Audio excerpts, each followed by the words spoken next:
विद्यानिकं वन्दे परं सर्वलोकैकनाथं मङ्गलं भगवान् विष्णु मङ्गलं गरुडध्वज मङ्गलं पुण्डरीकाक्ष मङ्गलाय तनोहरि देयं सदा परिभवनमवितदोहं तथाद्भुतं शिवविरजिनुतं शरण्यं वेदाद्यं प्रणतबालभवाब्धिबोधं वन्दे महापुरुषते चरणारविन्दं त्यक्त्वा सुदुःसुरेप्सितराजलक्ष्मी धर्मिष्ठार्यवत्सहायतगादरण्यं मायामृगं दयितसितमन्वदावद्वन्दे महापुरुषते चरणारविन्दं वन्दे महापुरुषते चरणारविन्दं वन्दे महापुरुषते चरणारविन्दं।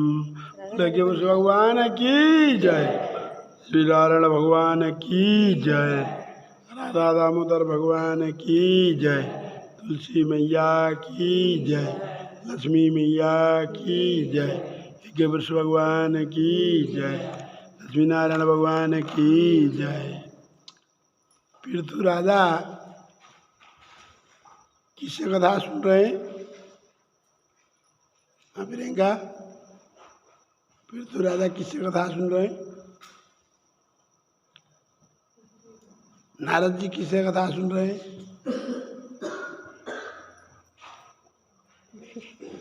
सोनकादि 88,000 ऋषिगण किससे कथा सुन रहे हैं? आप लोग किससे कथा सुन रहे हो?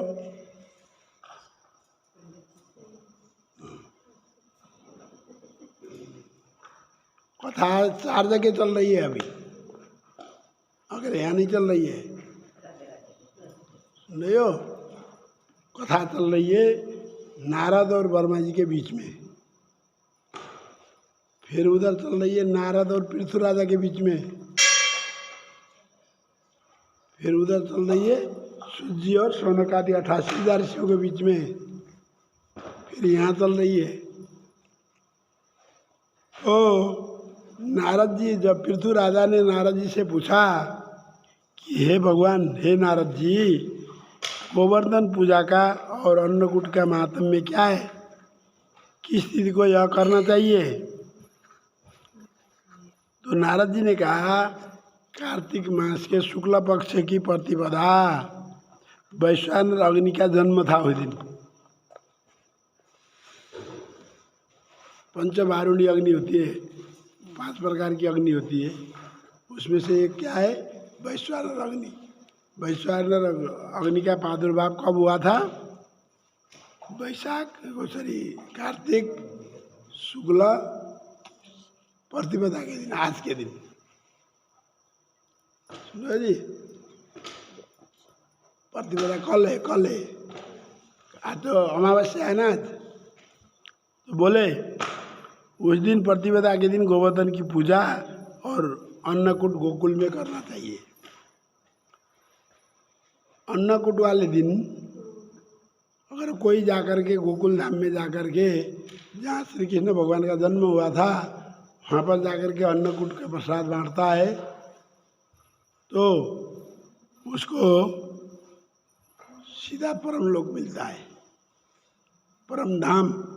जो भगवान ने कहा ना, यद्गत्वा निवर्तते तद्धामं परमं मम, मेरा ऐसा धाम है अर्जुन, मैं तुझे उस धाम को प्रदान करूँगा, उस धाम में ले जाऊँगा जहाँ पर जाने के बाद किसी को भी कभी वापस आना नहीं पड़ता है, किसी को भी कभी वापस आना नहीं पड़ता है। ऐसा मेरा परम धाम है। उस धाम में गोकुल में जाकर के अन्नकूट करने वाला जाता है, तो परम पवित्र तिथि है वो। दूसरे स्थान में बहुत गोमय लेकर के, गोबर को गोमय बोलते हैं, बहुत अन्य स्थानों में गोकुल को छोड़ करके, गोकुल में तो गोवर्धन पर्वत है, वहाँ तो गोवर्धन की पूजा डायरेक्ट कर लो, गोबर के पहाड़ बनाने की क्या जरूरत है या नहीं? गोवर्धन पर्वत वहाँ तो डायरेक्ट साक्षात है। इसलिए अन्य स्थानों में क्या किया जाता है? बहुत सारा गोमय लिया जाता है, गोबर लिया जाता है और उसका एक पर्वत बनाया जाता है। जैसा गोवर्धन पर्वत का जैसे आकार बना करके पूजा किया जाता है। पृथ्वी को गोमय से लेप करके विधि से पूजन करें, पर्वताकार गोवर्धन में ध्वजा स्थापित करें और वहाँ विष्णु विष्णु जी का सिंहासन स्थापित करें और विष्णु के समान गोवर्धन का पूजा करें। क्या समझ करके? भगवान साक्षात विष्णु जी गोवर्धन पर्वत में विराजमान है, ऐसा सोचते हुए क्या करें? गोवर्धन की पूजा करें। हे गोवर्धन, कैसे प्रार्थना करनी है सुनिए जी। हे गोवर्धन जी महाराज, गोवर्धन गोवर्धन ठाकुर जी का नाम, भगवान श्री कृष्ण तंत्र का नाम गोवर्धन किस लिए रहा, कब गोवर्धन नाम रहा, उस विषय में चर्चा कर रहे हैं हम। और भगवान जी कह रहे हैं कि मेरी पूजा करण करो। कैसे कहना है? हे गोवर्धन जी महाराज, आप मेरी पूजा स्वीकार करें। इस मंत्र से प्रणाम करके फिर पूजन करें।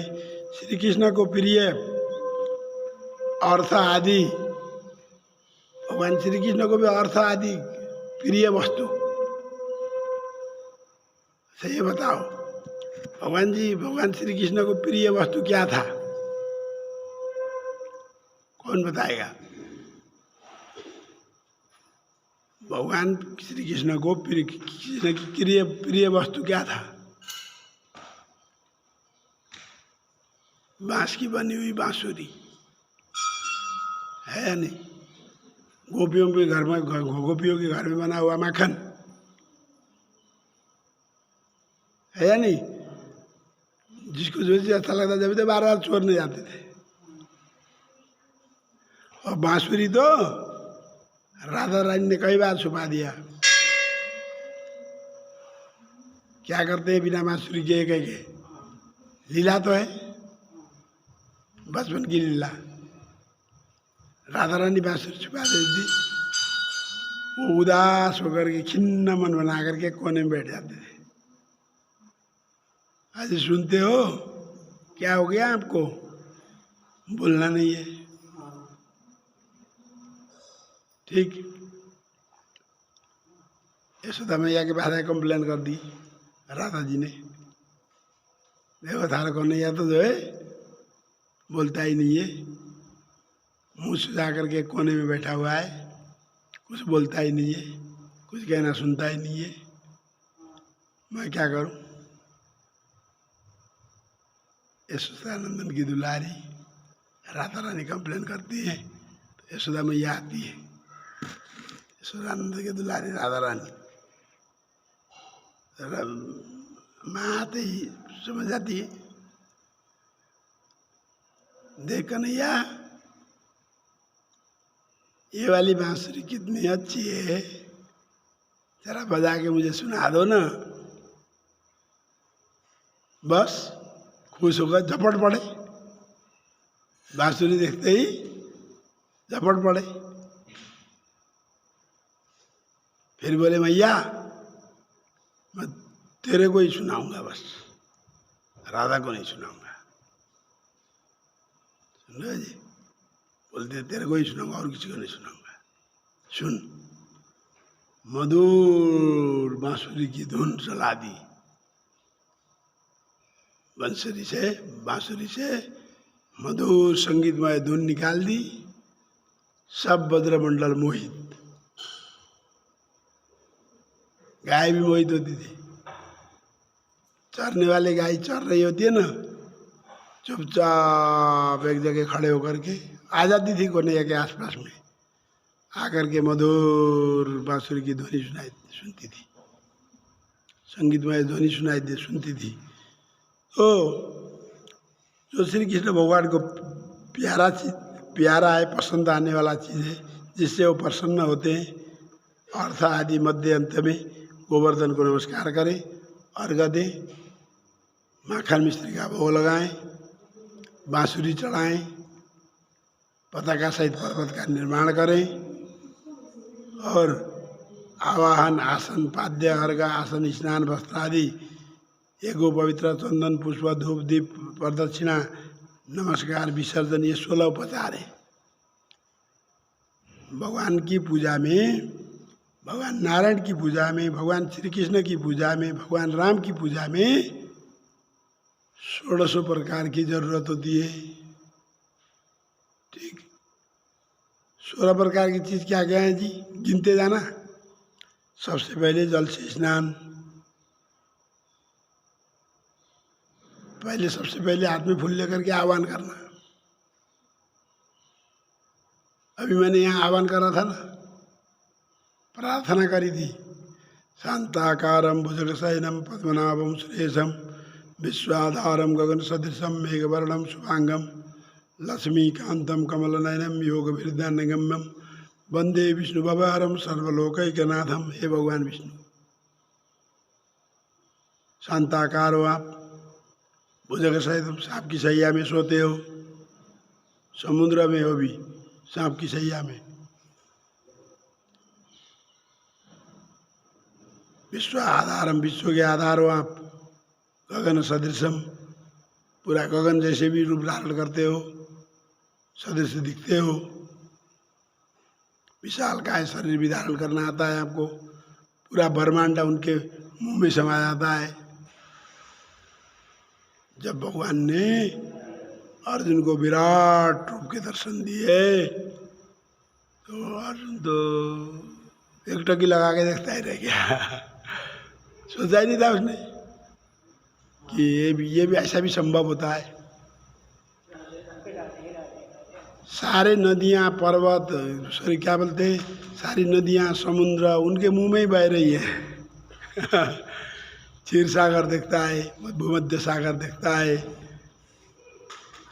तो जी वन जंगल पहाड़ पर्वत माउंट एवरेस्ट भी उसको वही दिखाई देता है। देवतागण यक्षगण राक्षसगण आ रहे हैं जा रहे हैं, उनके मुंह में आ रहे हैं जा रहे हैं, सब देख रहा है, देखता ही रह गया। जब उन्होंने अपने विराट रूप को शांत किया तो पूछा अब क्या हुआ।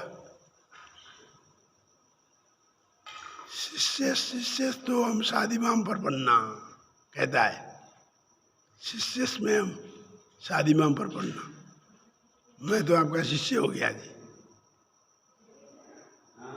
शरण में पड़ गया हूँ, अब मेरा उद्धार करो, समझिए ना। तो ऐसे श्री कृष्ण का 16 उपचार है। क्या करना है, आह्वान करना है, फिर उनको क्या देना है, पाद्य पाद्यम हस्तोर अर्घम आचमनियम जलम। देखिए, पाँव धोने के लिए जल, हाथ धोने के लिए जल, पान करने के लिए जल, स्नान करने के लिए जल, 4 प्रकार के तो जल ही जल हो गए।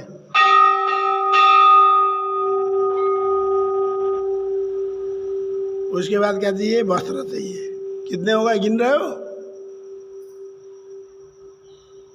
सबसे पहले आह्वान, पुष्प लेकर के आह्वान किया, उसके बाद 4 प्रकार के जल हो गए, पाद्य पाद्यम हस्त्योर अर्घम आचमनियम जलम समर्पयामि, सर्वांगे स्नानियम जलम समर्पयामि। पाँव धोने के लिए जल, हाथ धोने के लिए जल, फिर उसके बाद स्नान के लिए जल, और उसके बाद पीने के लिए जल, उसके बाद सर्वांग स्नानियम जलम, सब शरीर में स्नान करने के लिए जल। अच्छा, स्नान करने के बाद क्या ढूंढते हैं हम, तौलिया ढूंढते हैं, वस्त्र चाहिए पहनने के लिए, है या नहीं। उसके बाद वस्त्र देना पड़ेगा।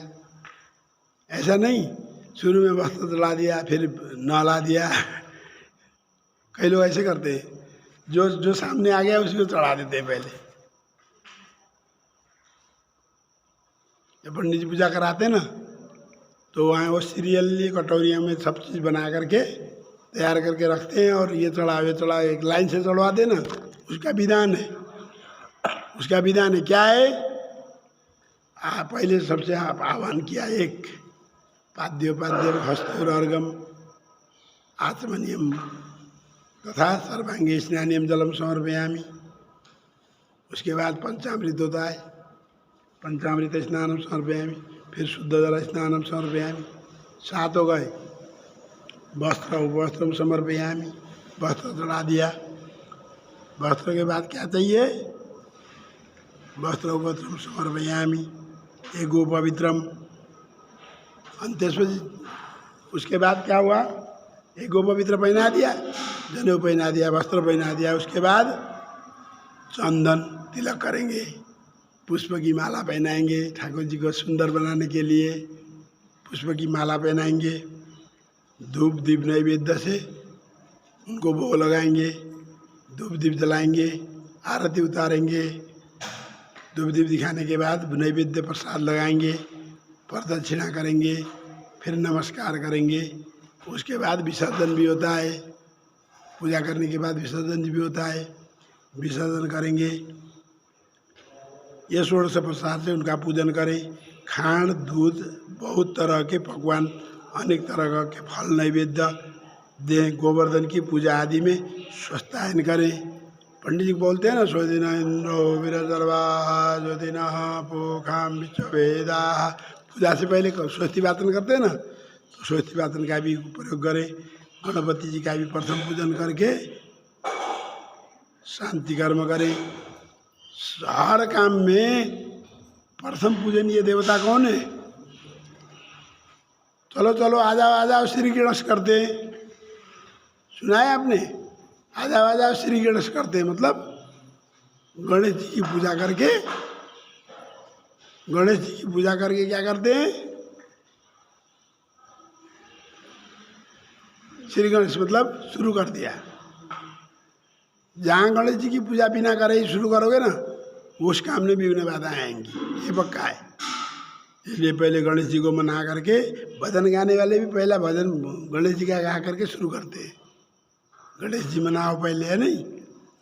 तो गणपति का पूजन करें, शांति कर्म करें, पूर्वक विधान से गोवर्धन का पूजन करें, फिर अन्नकूट करके प्रणाम करें और ब्राह्मण और वैष्णवों को भोजन कराएं। अन्नकूट में नियम क्या होता है? सबसे पहले ब्राह्मण हो तो ब्राह्मण, वैष्णव जन मिले तो वैष्णव जन, साधु संत मिले तो साधु संत। उसके बाद नंबर आता है चौथे नंबर में कन्या का, कन्या के बाद स्त्रियों का, तब बाद में जा करके तब जेंट्स जिमते हैं। भोजन का विधान है भंडारा का। पर यहाँ तो क्या, जिसको पहले मिल जाए वही खा लेता है। कोई नहीं पूछेगा पंडित जी आपने खाया? इतने ब्राह्मण खड़े हैं, पहले ब्राह्मण को भोजन करवाओ ना, नहीं कहेगा कोई भी। कीर्तन करते करते भूख लग जाता है, भूख लगने के बाद जल्दी खाना चाहिए। ठीक है जी, टूट पड़ते हैं सब। फिर बंधु बांधवों के साथ आप भी भोजन करें। अरे भंडारा करने वाले को भोजन कब करना चाहिए? सब भंडारा सब जिमने के बाद लास्ट में। फिर अन्नकूट को प्रणाम करके, अच्छा गाय यज्ञ, जो गाय यज्ञ में अर्थ घी देती है, यज्ञ के लिए जो अर्थ घी मतलब यज्ञ के अर्थ से जो घी देती है, घीधन, गौ रहता है ना, गौधन, गौ के द्वारा प्राप्त धन को गोधन कहते हैं। ठीक है जी। अब घी क्या हुआ? गाय के यज्ञ के लिए घी देने वाली गाय होती है। गाय इसलिए पाला जाता था, वह मेरे पाप को दूर करे। गावों में जागृत संतु, गावों में संतुष्टता, गावों में हृदय में संतु, गवा मध्य वसाम में हम। क्या कह रहे हैं श्री कृष्ण भगवान? गाय की पूजा, जो साक्षात गाय की पूजा करता है, उसने साक्षात मेरी पूजा कर ली। क्योंकि गावों में हृदय संतु, गावों में संतुष्टता, गवा में हृदय में संतु, गवा मध्य हृदय, गवा में हृदय संतु, गवा मध्य वसाम में हम। मेरे आगे गाय है, पीछे गाय है, दाएं साइड में गाय है, बाएं साइड में गाय है, और मेरे हृदय में गाय बसी हुई है, और मैं गायों के बीच में खड़ा हूँ। क्या हूँ?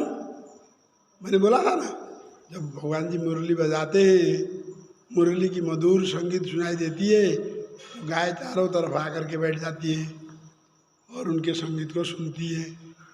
तो क्या कह रहे हो? भगवान श्री कृष्ण जी कहें, गावों में अग्रता संतु, गावों में संतुष्टता, गवा में हृदय संतु, गवा मध्य साम्य हम। तो मैं गाय के मध्य में रहता हूँ, ऐसा मंत्र उच्चारण करके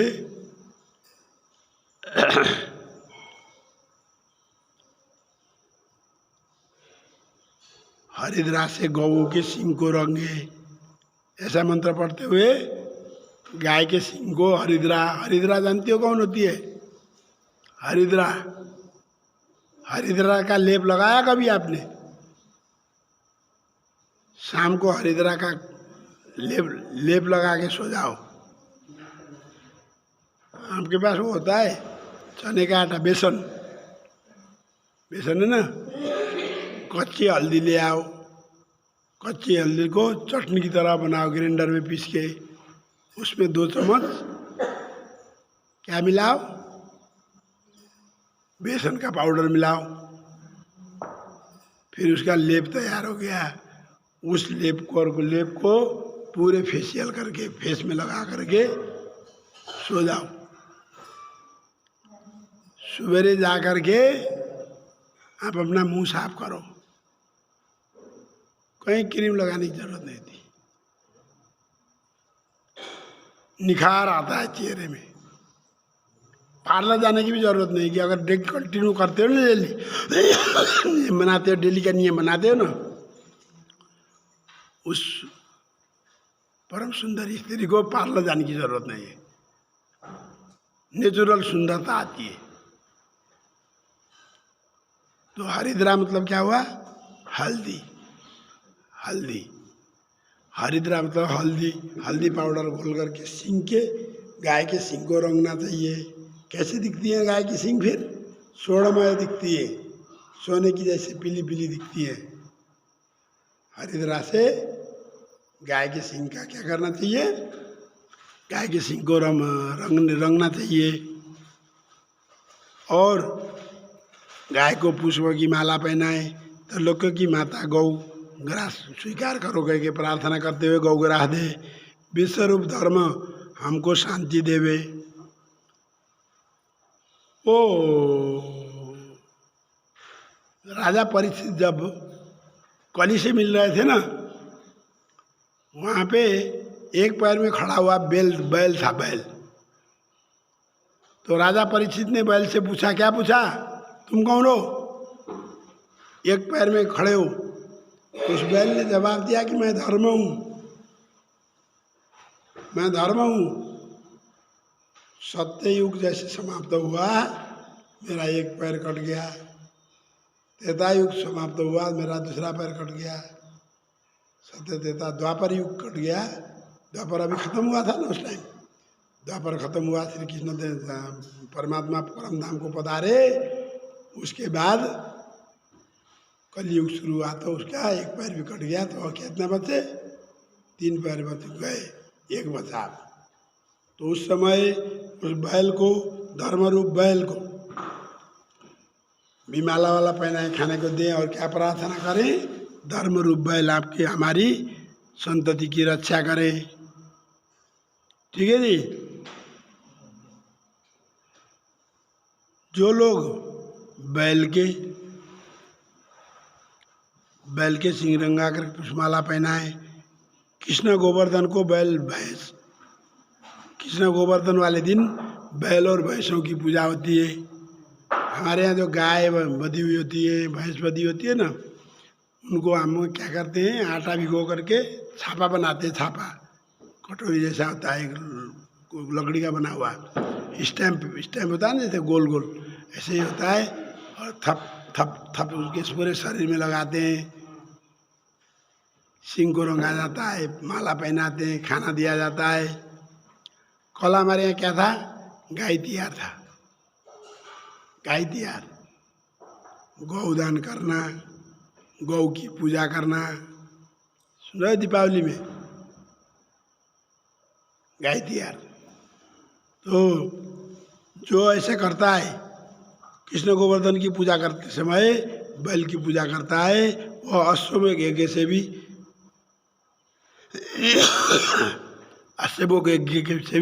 कोटि गुना फल मिलता है। जय श्री श्याम जी। अश्वमेघ यज्ञ से भी कोटि गुना फल मिलता है। अब दिन के तीसरे भाग में मार्गपालिका बांधे, उसमें जो है चारों तरफ वेदी बनाए, वृक्ष के कुशासन से दे करके नमस्कार करें। और मार्गपाल, मैं तुम्हें नमस्कार करता हूँ।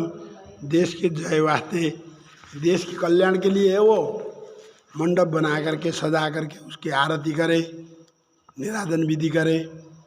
फिर गौवे तथा दूसरे जन मार्गपालिका के नीचे से जाएं, जो बनाई होती है ना मार्गपालिका, उसके नीचे से घुस करके निकलते हैं। जैसे गाय के नीचे से बाहर निकल रहा था ऐसे ही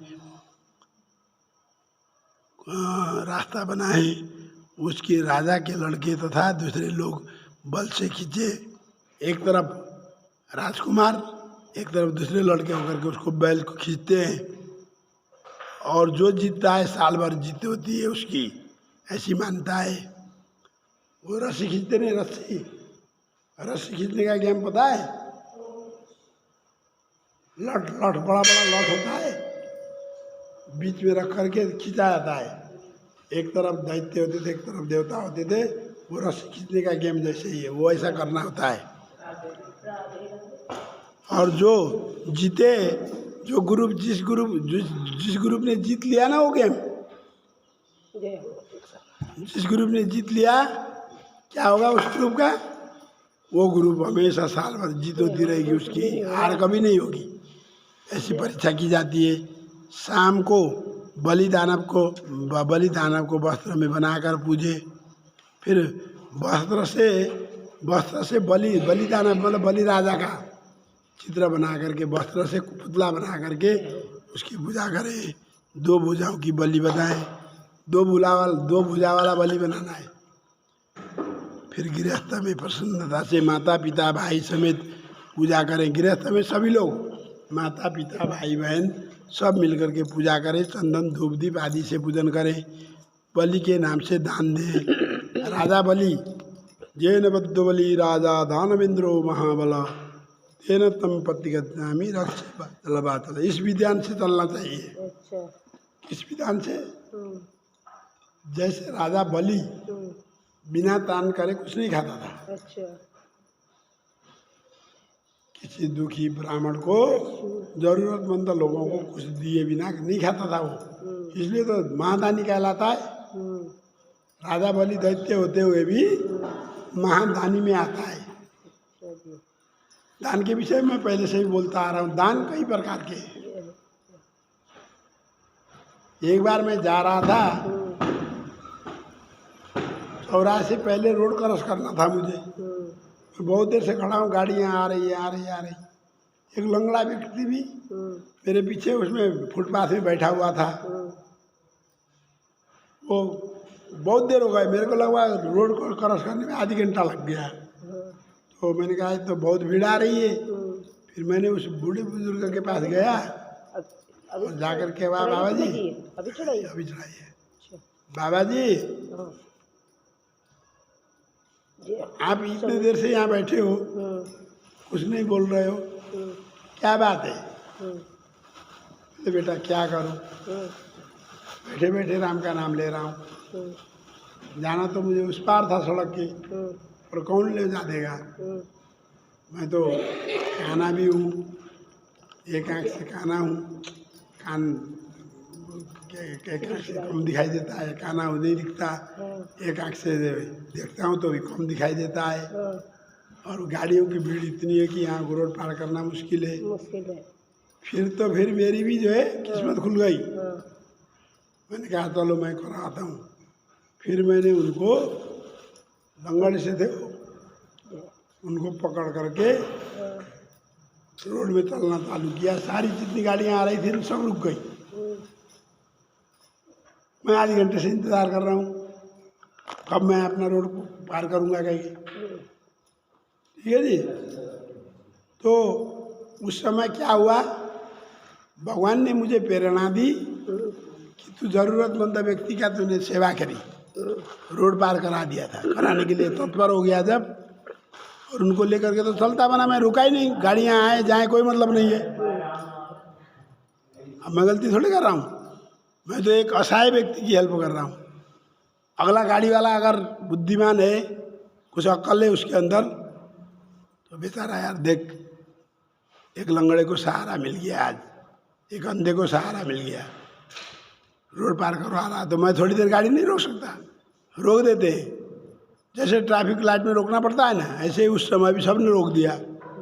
जैसे मैं इधर पीछे से पास हुआ, गाड़ी पीछे वाली गाड़ियाँ पास होती गई। तो इस प्रकार से जो लोग हे राजेंद्र, ऐसे दान से, बलि के नाम से दान देने से सुख भोकर में मोक्ष को प्राप्त होता है। उस दिन चंदन, पुष्प, दीप, वस्त्र आदि दामाद की पूजा करें।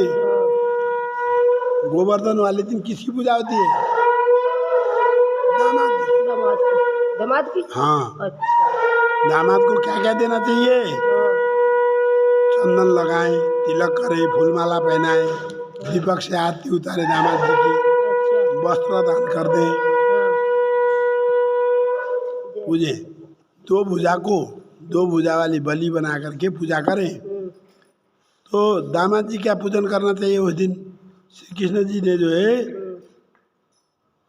जो विधान से 2 वर्ष ऐसे करता है, इस प्रकार के विधान से 2 वर्ष तक जो उसकी गोवर्धन की परिक्रमा लगाता है या गोवर्धन की पूजा करता है, श्री कृष्ण की कृपा से मुक्ति मिल जाती है।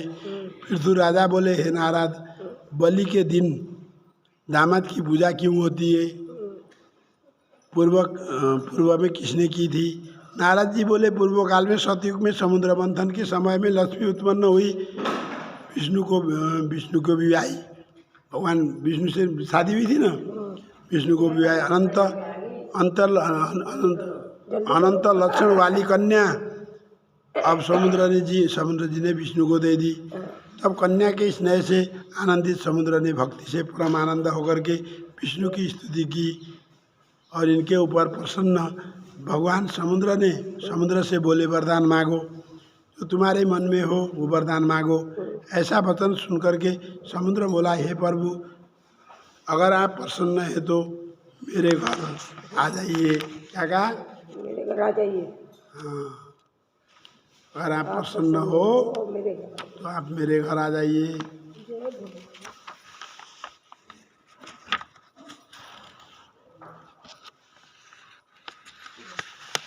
खुल ही नहीं रहा है तो जल है, जल एक छींटा दे दे, बस हो गया।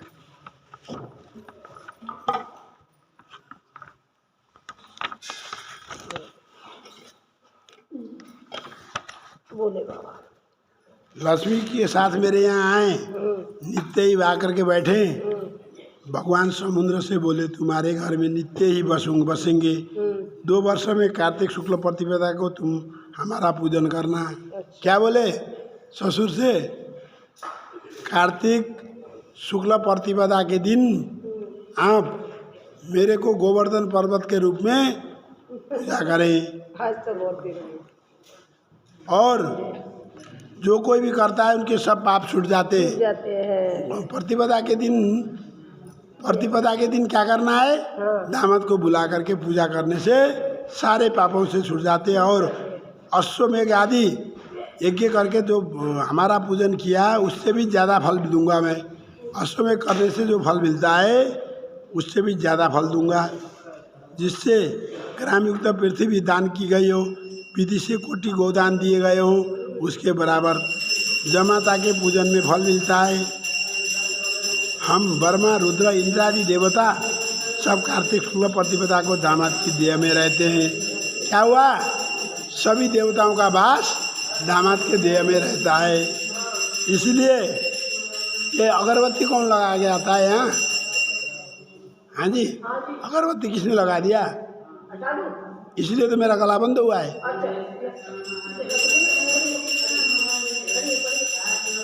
इस कारण दामाद का पूजन कर सब पूजन को फल देने वाला होता है। गोवर्धन पर्वत की पूजा करने के बाद दामाद की पूजा करनी चाहिए। आज का प्रसंग पूरा हुआ। बोले के पुरुष भगवान की, लक्ष्मी नारायण भगवान की जय, राधा दामोदर भगवान की जय, बलि राजा की जय, इंद्र देवता की जय। श्रीमन नारायण नारायण नारायण।